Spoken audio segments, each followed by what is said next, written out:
Today is Friday, December 15th. Hi, Josh. Hi, Eric. Today we're going to talk about hierarchical stress, and I'm trying to give hints about where the talk is going from at the beginning. So we're going to end up with talking about why we need to get rid of the bad men, and why the bad men have to go. They really have to go, and why basically love is the answer. And so it's going to be a long walk to get there, and we're going to start off with stress, and we're going to end up with love, so it'll feel good. All right. Okay. I like that. Yeah. So just to start off with, what is stress? What do we mean by stress? How do we measure stress, and what does it do to us? So stress is something that is evolutionarily determined, and in context can even be good for you. So when you are stressed, you release the primary stress hormone, the corticosteroids, and these inhibit the effects of insulin. So they increase blood sugar, they increase uptake by blood sugar, and they increase utilization of fat. So you can imagine this could be good, right? They burn the fat, and they let the fat turn into sugar and be taken up by your muscles. You're saying stress makes you go. Stress makes you go. So this would be, makes a lot of sense. You see a saber-toothed tiger, and suddenly your muscles are filled with sugar, and you start running really fast. All of their membrane channels open, and sugar just starts pumping into the mitochondria, and you're pumping out ATP and energy to power your muscles. And so that's short-term stress. And it's going to go specifically from where you want it to go. So it's going to be the visceral fat,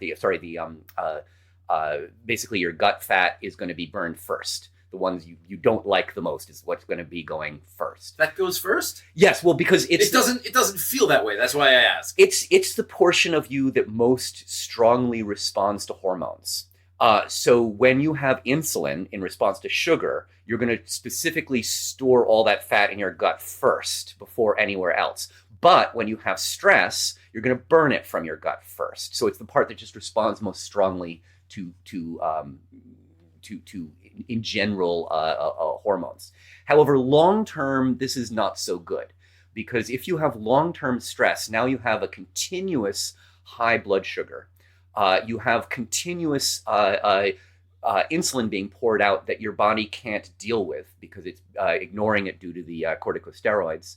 And so you're going to end up with the problems of metabolic disease. Long term, you're going to have the exact opposite effect. Having a lot of insulin in your body, insulin is a hormone that makes you store fat. So by pumping out more and more insulin, because you're no longer noticing it because of the corticosteroids, because of your stress, now you're ending up with a fat gut. So long-term stress ends up with more gut fat. Short-term stress is going to burn it, even though it's the same stress. But again, it seems to me like you're not saying short-term stress alone. It would be meaning short-term stress, meaning that it comes in intermittently, so that there are periods with less or no stress. Perhaps. It seems as though a lot of us are exhibiting signs of continuous stress without interruption. But the way to make stress good is to have it be intermittent. Right, and we try and do this. Again, sort of one of the principles that I would like to talk about is how evolution tries to make things that are good, that evolution is not good for us, but good for evolution, right? Makes those things feel good. And so we watch horror movies, we get on amusement park rides. Evolution makes things that are good for evolution feel good to us. Right. So it might not necessarily be good to have lots of babies that could go wrong for you in your life, but you're going to have a lot of desire to do that, right? So evolution makes having lots of babies feel good. Evolution makes overeating feel good because you're storing all that energy to have more babies, right? So there's many, many things that evolution makes feel good because it thinks you're going to get more babies from it. And so it will tend to encourage those things. They're not necessarily good for you, but they're good for evolution. And so stress in the short term actually will be good for you. And so we tend to seek out short-term stress, amusement park rides, horror movies, etc. And it feels good to feel that tension and then that release again. Certainly the Greeks would talk about things like that in tragedy and the catharsis and all of this kind of tension and release. This is something that is actually good for you. But long-term, day-to-day, ongoing stress that never goes away is going to give you the worst of both possible worlds. you're going to be ending up with more gut fat while at the same time ignoring your own insulin. You're moving towards type 2 diabetes, and you're going to end up with kidney damage and liver damage and all of these kinds of bad outcomes. Sounds like a strong argument for meditation as medicine. Absolutely, and we will talk about that in a future episode. Again, short-term stress can make you stronger. Long-term stress makes you weaker. So that short-term stress can increase the a response rate of particular muscles. Longer-term stress will actually decrease the response rate of muscles. Short-term stress can make you smarter. Relatively low-level short-term stress has shown to improve response on exams and things like this. Very intense stress means you can't think at all and you can't pass the exam. And if it's long-term stress, you can't even learn. You can't take in any new memories. So stress is something that we are evolved to be with, but not something that we are evolved to be under all the time. And we are under it all the time, and we are seeing huge mental health problems in our society. Right now, all of us right now, and increasingly so. And so what I wanted to talk about was something that is built into the way we've designed our society and is not a matter of simple interpersonal stress, but is the stress of society itself. So going back to sort of very beginning of primates, if you look at the most evil of the primates out there, maybe it's my opinion, but baboons are really mean creatures. They bite each other, they'll bite you, they have giant fangs, they're very aggressive, and they evolved in the same kind of habitat we did out on the Serengeti. And so we are aggressive, partly probably because of some of the same reasons baboons are so aggressive. If you're on the Serengeti, there's nowhere to run, there's nowhere to hide. And so you need to be able to have a strong aggressive response so you don't get eaten by a lion.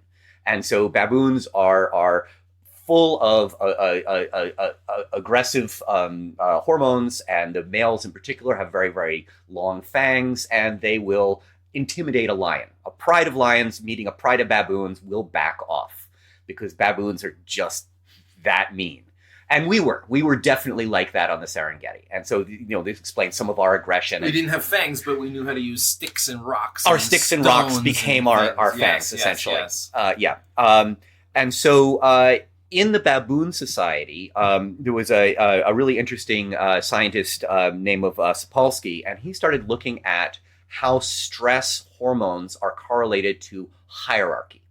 And what he found is that when a high-ranking baboon bites a lower-ranking baboon, that lower-ranking baboon will go bite a further lower-ranking baboon, and it goes all the way down until a baby baboon gets bitten.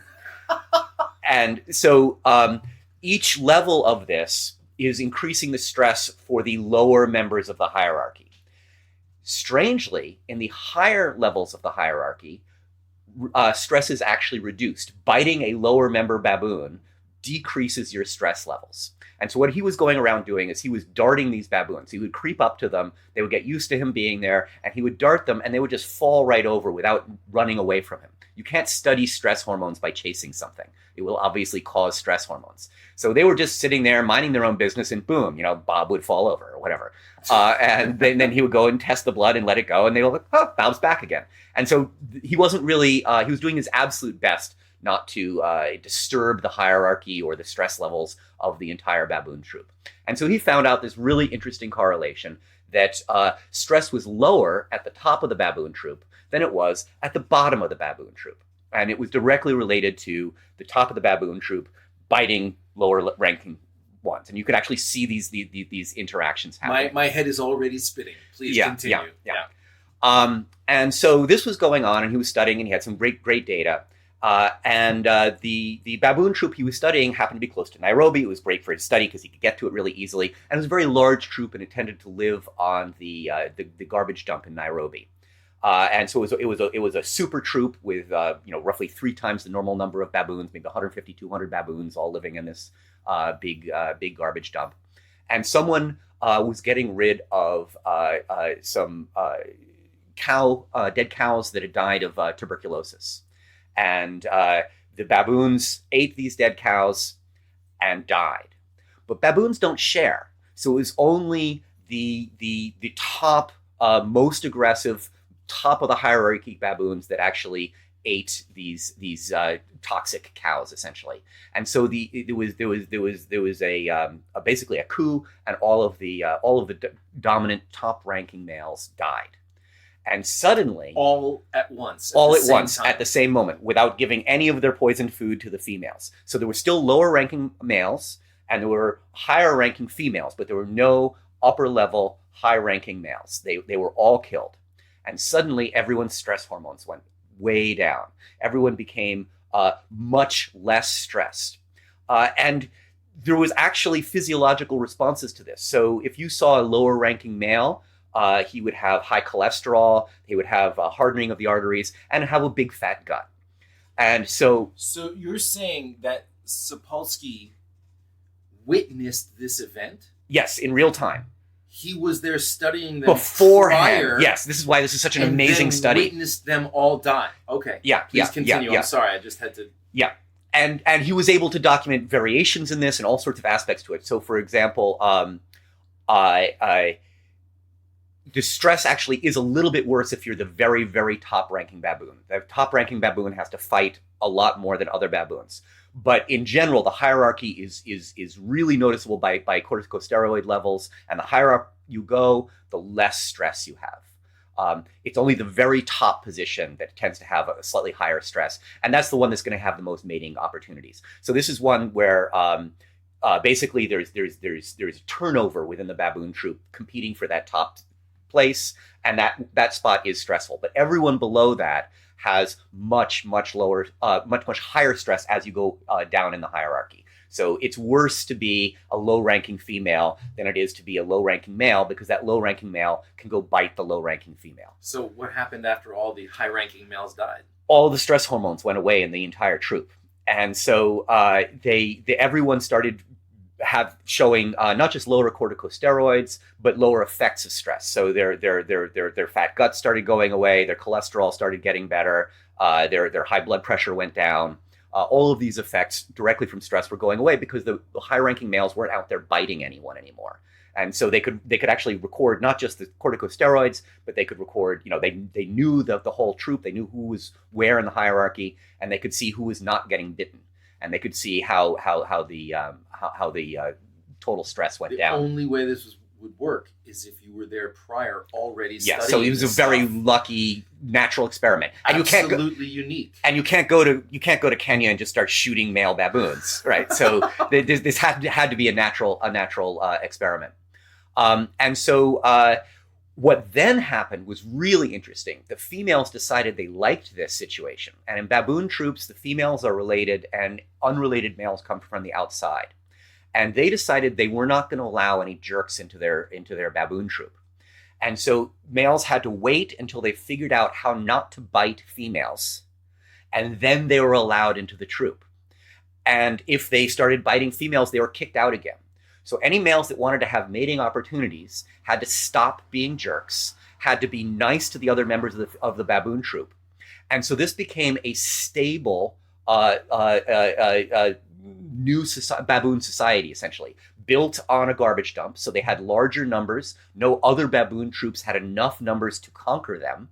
And so this basically baboon utopia on the garbage dump ended up being a paradise of low stress, hierarchy without the downside of hierarchy. So there were still dominant males, still competing for that top position, but they were not biting all the other members of their baboon troop. And so the entire society's stress levels went down.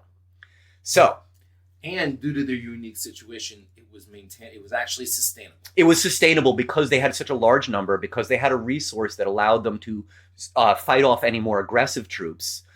They were able to maintain themselves. If this had happened anywhere else, it wouldn't have happened, and it's amazing. The whole thing. The whole thing is amazing. Exactly. Witnessed it and was able to study it. Anyway. Right.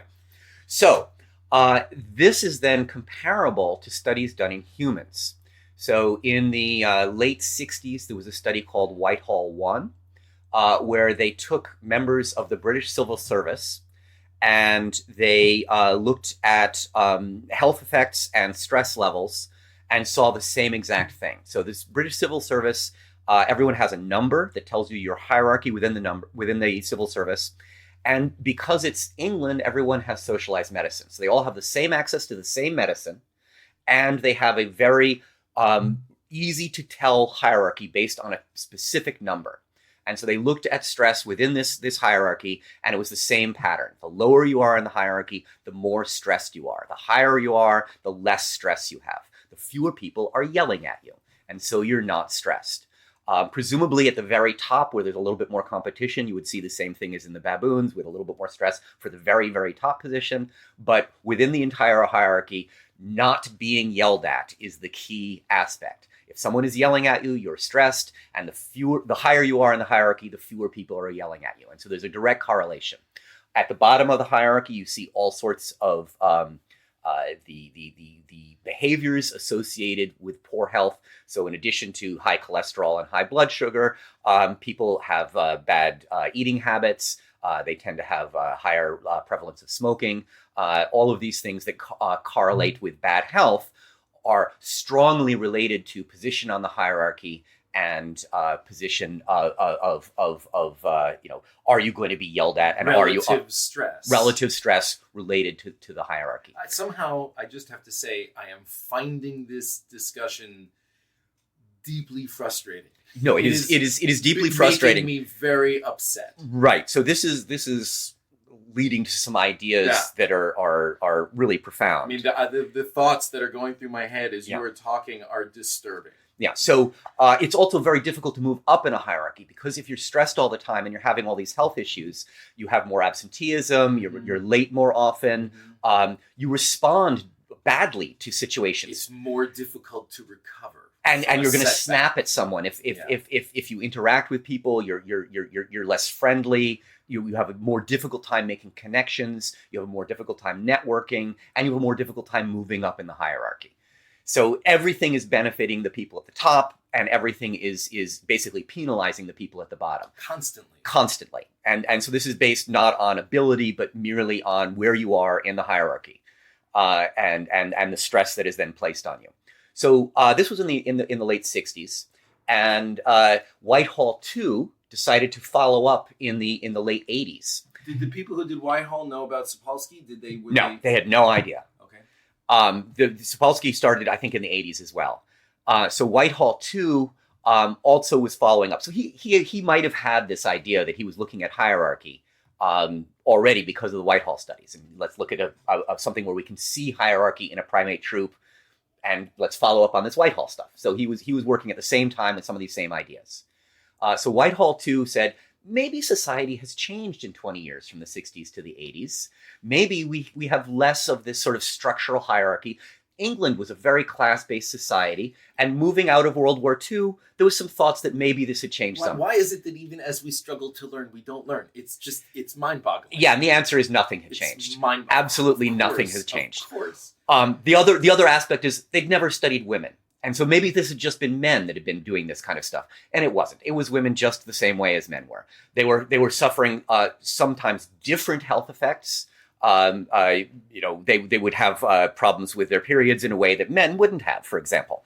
But they were suffering health effects that were noticeable and were directly related to their hierarchical status, just the way men's health effects were directly related to their hierarchical status.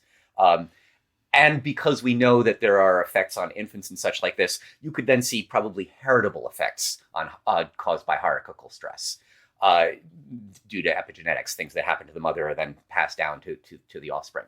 So this is something where we know as part of society that there are direct bad health repercussions to being lower in a hierarchy. And there's some really clear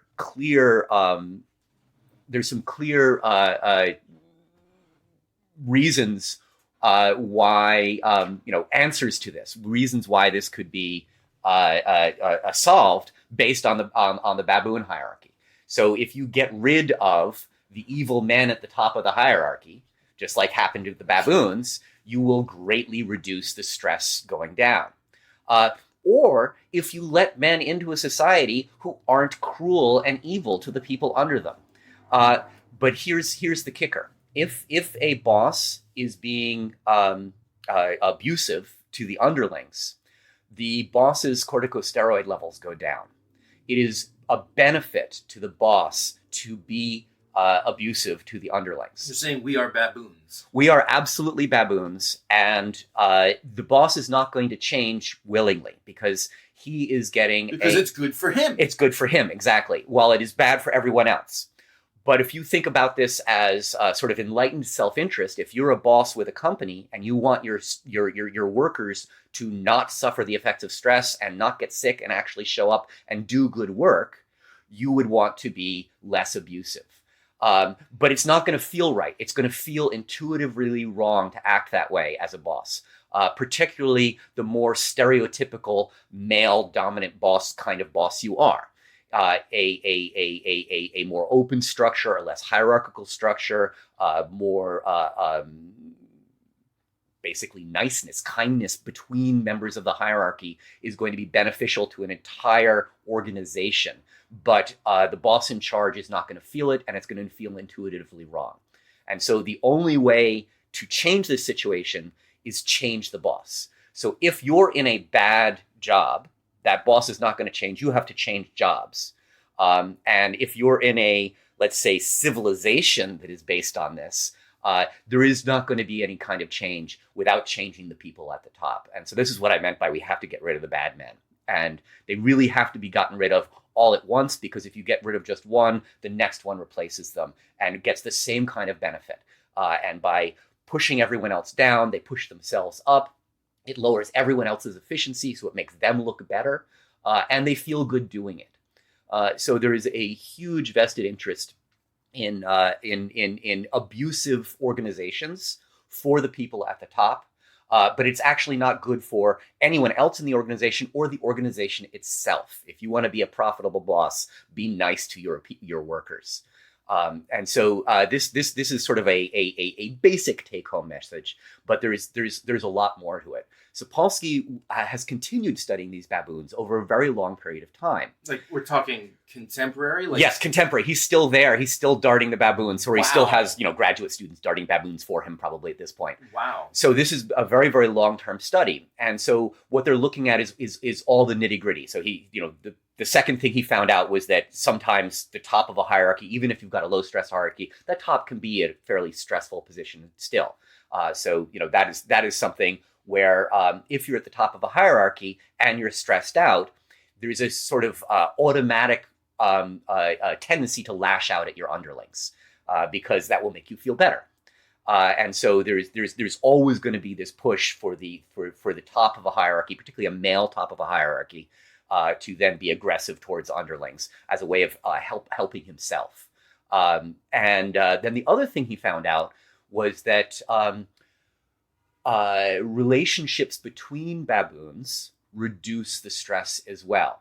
So baboons that are engaging in grooming have lower stress, more oxytocin. Oxytocin inhibits corticosteroids. They have lower stress. Baboons that are involved in taking care of babies reduce their stress.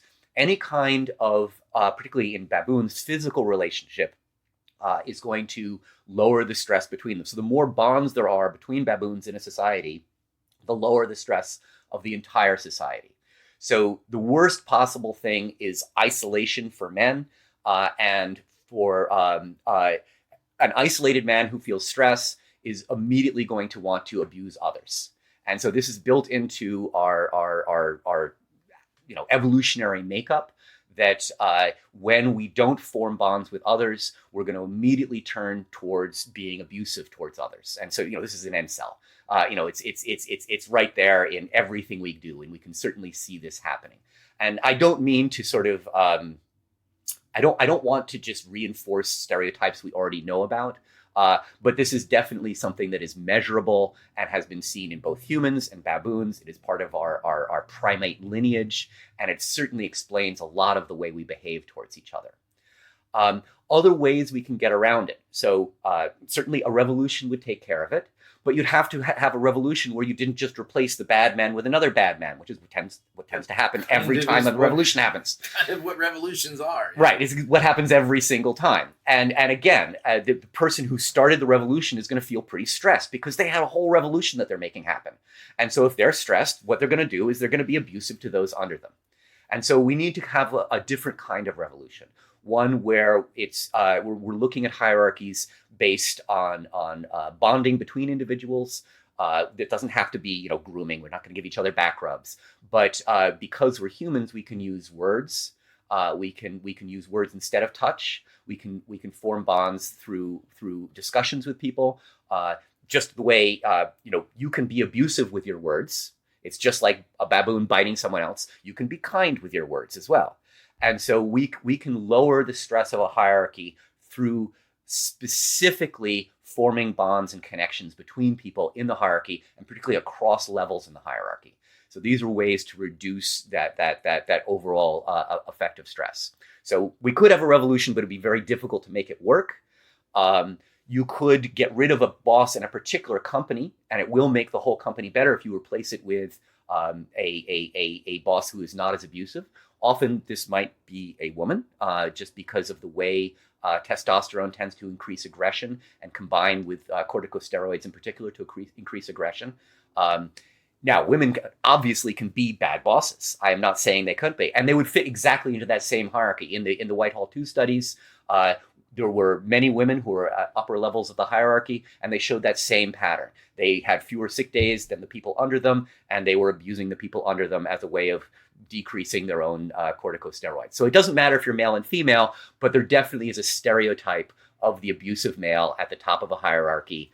And there's a reason for the stereotype. And there's a reason for that stereotype. It's based on sort of the aggressive nature of testosterone and the way it works with the corticosteroids. But it's fascinating that in the baboon troop, the origin of the stress was the males. Absolutely, and that the when males. the males suddenly disappeared, there was no stress. The stress disappeared and stayed away. Yeah, and when the new males moved in, there still was a male hierarchy. The males were still fighting for position, and the top of that position still had some stress. But everyone in the troop had lower stress, including the males in this competition.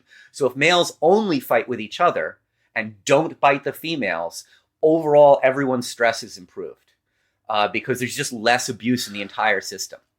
And so that's what the females were enforcing. They're like, you guys can do what you want. If you need to fight to figure out who gets a mating opportunity, you can do that. Just don't bite me. So they figured out how to deal with it without actually rewiring themselves. They didn't rewire anything. They created a culture.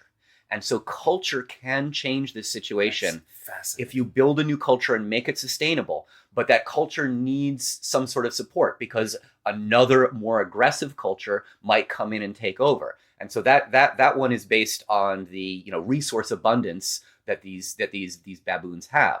But we now live in a very abundant resource society. We should not be competing as if we're living in a society with very limited resources where only the top can get all the resources. Top ration out the resources. Exactly. And so now we have a deeper understanding of why that's so important to them. So there's another sort of interesting way you can get at this. So we talked about you're in a bad job, say, and you're being abused by your boss.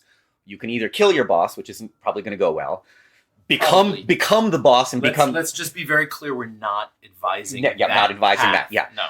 You could become the boss, and now you get to abuse everyone else, and you feel better, but nothing changes. Or you can leave and find a better job where you're on your own, or you've moved into a place that is less hierarchical and less abusive. But you're not going to change the boss by explaining to them that it's in their own best interest to be nicer to everyone. It's just probably not going to happen because it's always in your boss's interest to be mean. So what else could you possibly do? If you see these hierarchies based on money as arbitrary, which they are, this is just something we've invented for ourselves, there are other ways to be the top of a hierarchy. If you're the coach of a team, if you're the director of a play, you are the top of a hierarchy. And you will feel it. You will get the lowering of corticosteroids, you will actually see the health improvements. If you are the leader of something, evolution will reward you. Evolution doesn't know anything about money or your job or your title. It just knows how you feel. And it's all relative. If you know someone is getting more money than you, you will be stressed because evolutionarily you will know that you're lower on the hierarchy. But if you can put yourself into a position where you're not measuring people by how much money they make relative to you, you can actually create a hierarchy where you're higher up even if you're not making the money. You can be the leader of something, and evolution will give you the benefits of being the leader. Because evolution doesn't know. Leaders always get more mating opportunities. And so evolution is just going to penalize you for not being the leader and make you feel bad. And it's going to make you feel good if you get to be the leader. So it is literally in our heads. And what you're saying is it doesn't really matter what you're the leader of. It doesn't really matter what you're the leader of as long as you really feel you're the leader. You believe that you are the leader of that thing. Yeah. You will get the benefit of that. Yeah. But it's very hard to feel like you're the leader if you're not making any money and you're struggling day to day and you're trying to just pay your bills and you're feeling the stress of all of this. This is what society is doing to you. It is purposely stressing you as a way of punishing you for not being the leader. And so our capitalist system is very much based on this. It punishes people to cause them to try and work harder, to get more money, to move up in the hierarchy. And so we've turned ourselves into this dog-eat-dog society where we really punish people for lack of success. And this is all based on measurement via money. And simply having ultra rich around us makes all of us more stressed because we all know we do not have this money. And so we're not the top of the hierarchy and we can't get it out of our heads. And so simply the existence of Bezos and Musk makes us more stressed because of how much money they have. There was a lot of work done in behavioral economics a while ago. And they were asking people in a Harvard economics class, would you rather have $5 and everyone else in the room have $10? Or would you rather have $2 and everyone else in the room have $1? Right? Would you rather have more money, but everyone else in the room comparative to you have more money than you? Or would you have less money, but you have more than everyone else? And everyone in that Harvard class chose, I would rather have less money as long as I know everyone else has less than me. And so this kind of abuse is built into the way capitalism it has been designed, not because of the nature of capitalism, right? Any kind of capitalist economic system should say, I should always want more money. I should always want the $5 instead of the $2. But because we are primates, we're comparing ourselves to the people around us. And we would rather have everyone else have less money and than everyone have more money if we don't have as much as everyone else. So we're comparing ourselves based on the relative hierarchy, based purely on money, and our instincts are to make everyone else worse off so that we will feel better. And certainly we see this in government and the heads of industry. All of these things are designed to try and make their workers have as little as possible as a way of making them feel higher up. And so this is one of the costs that we don't really think about. I often think about capitalism sort of like a game of tag. It's something that everyone understands intuitively. You don't really have to explain the rules of a game of tag, but you need someone to stop it turning into a tackle game of tag. And so that's basically where we are in capitalism right now. We're like in a tackle game of tag on pavement, where if you lose really, really hard. All the benefits go towards being as cruel as possible, and the people who wipe out on the pavement have no health care and they're just done. But they're not done because capitalism keeps having. They have to get up and start running again, and now they're injured. They're not running as fast, and they're having a hard time keeping up.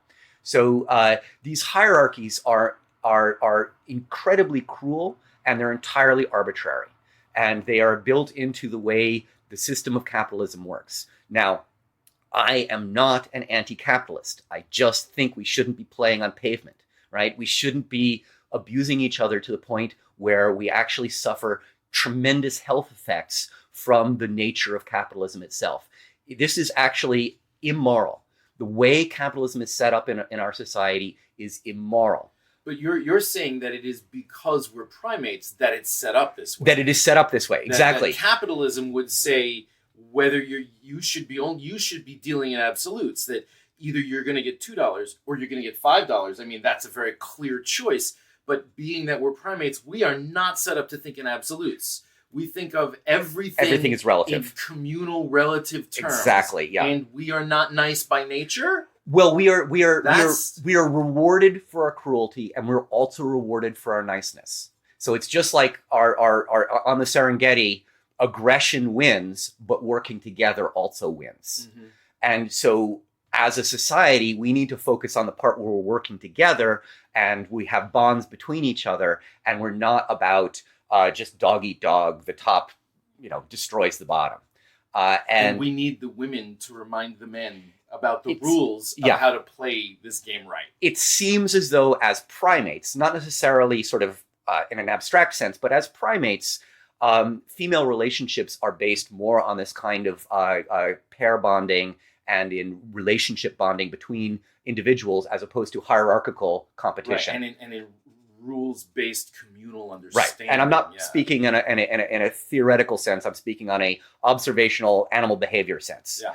That female individuals in a baboon troop are sort of more accustomed to relating to each other in this bonding way, and with the males in their troop. And so they're lowering the stress of the males in their troop through the grooming behaviors, etc.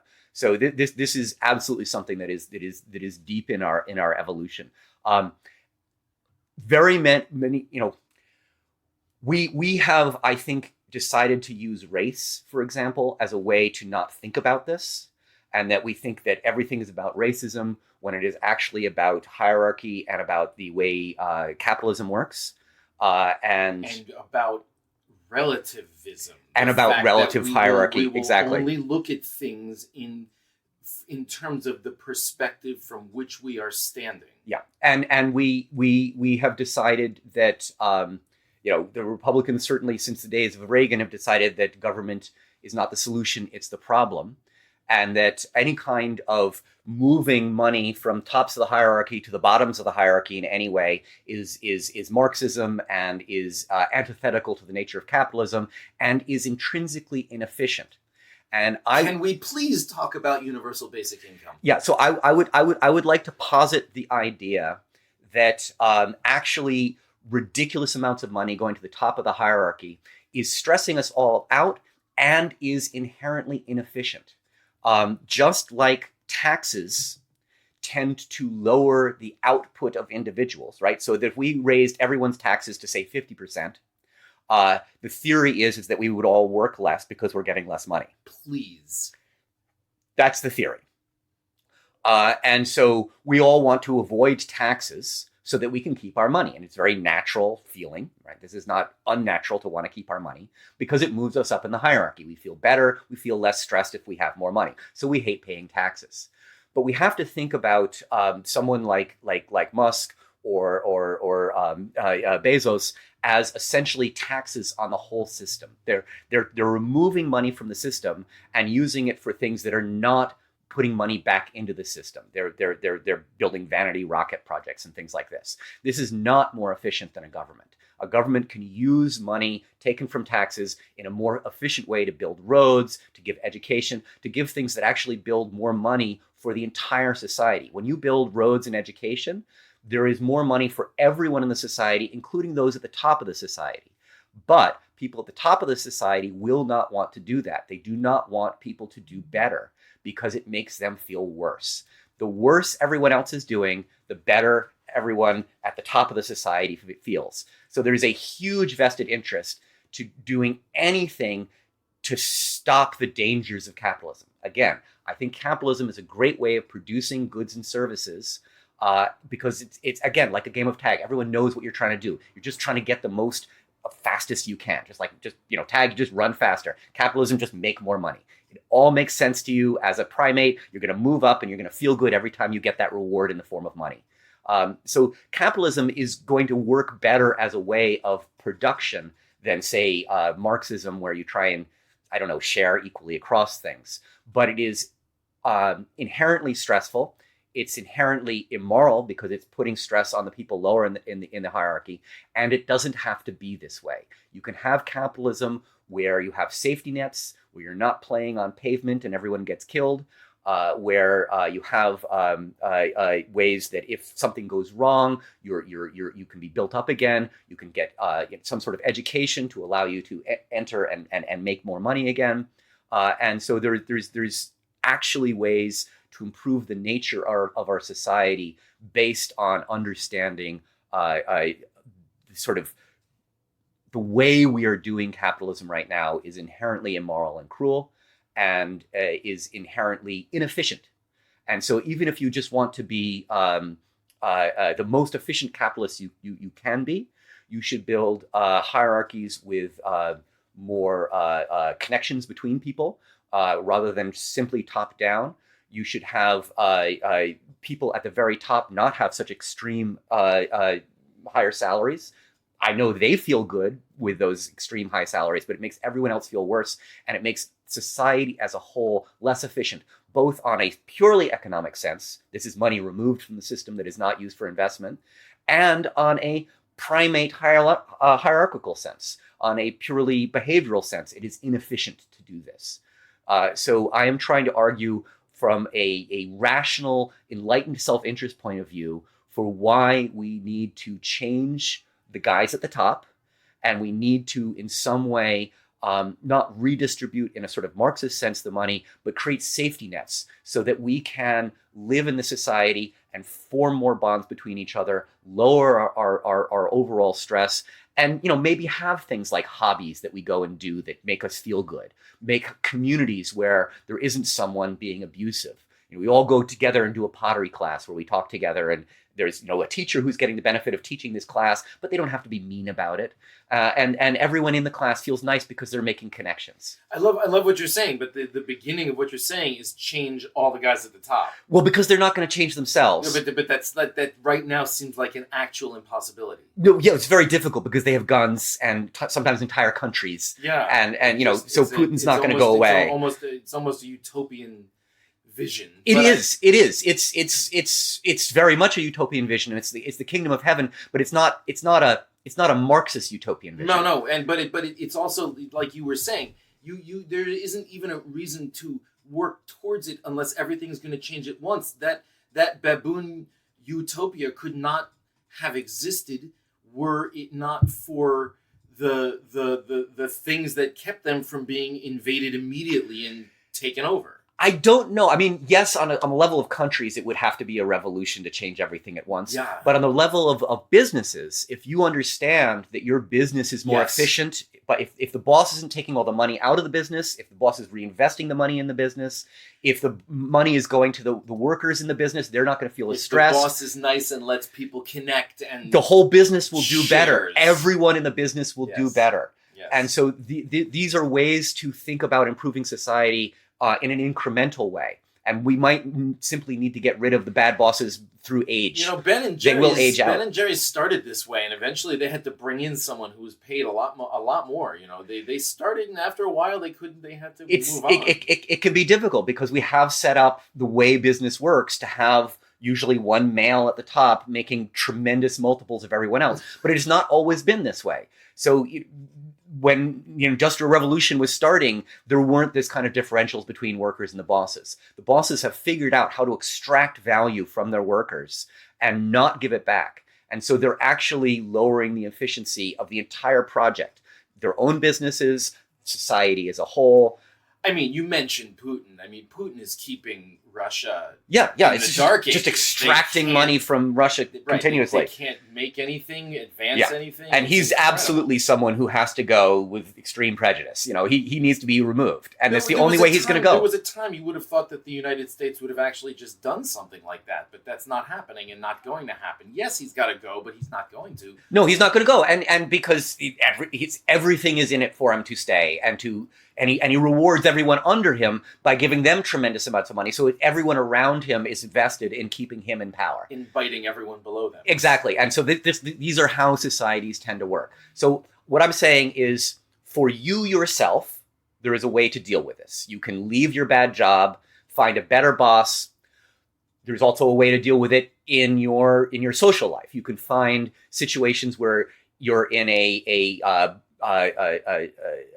communal relationship with people where you're building bonds. This is going to lower your stress. You could be the boss of something in some way. That's going to lower your stress. And there's also the societal way. So we could change all society. I'm not holding my breath, but I know the direction I want it to go. And you can change it for yourself if you don't see this happening anytime soon. You can figure out how are you going to have more bonds between people? How are you going to be in charge of something so you get those benefits? How am I going to find a job that is not abusive to me? These are all things one can do for themselves. So there's two sides for this. There's absolutely societal reform that we need to be working towards, but there's also individual. Once you understand what the problem is, you can see that you're never going to get that boss to be better to you. He's never going to be nice to you. He's always going to be mean, and you just have to find a different job. Fascinating. And it also doesn't necessarily mean that boss is a mean, terrible person. They might not be an evil person. They might think this is the best way to be. This is the way that they are at work because of all the things you've said, and you take them in a different context, and you have a different experience. Right. So just like the female baboons were able to convince those male baboons that if they wanted opportunities in their troop, they had to be nicer. That worked. And this is possible, but you can't do it. You can't do it as an underling to the top. You have to do it as someone coming in. You have to change the culture to everyone coming into that business has to be convinced that this is how we work things. It can't be, we want everyone to be nice. Let's get rid of the man at the top. That's not going to work because there's too much invested in it for him. Fascinating. All right. Anyway, that's all I wanted to talk about today. Excellent. Well, thank you, Josh. As always, fascinating. See you next time. Thanks.